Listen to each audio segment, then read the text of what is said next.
latakoo's latest pilot release hit this week, and here's what you need to know.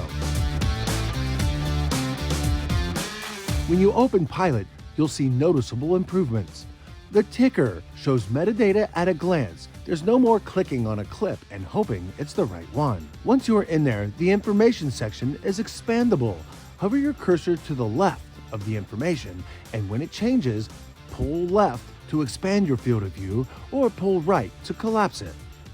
When you click on the Comment tab, here you'll see all of the remarks about the clip. Simply click on the timecode and it'll cue the video up to that point and start watching.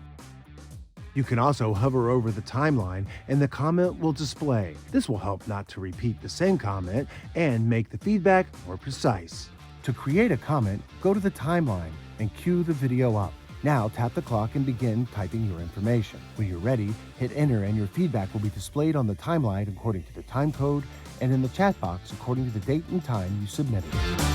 Another great addition to your latakoo Pilot workflow is the enhancement of group and stitch uploads. Now, each clip has its own transcription and commenting, plus each clip can be shared individually or as a whole group. We've added International Press Telecommunications Council data when available.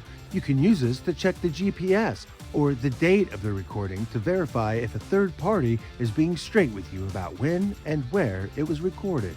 Plus, there's information for techies like codec and the type of device it was recorded on.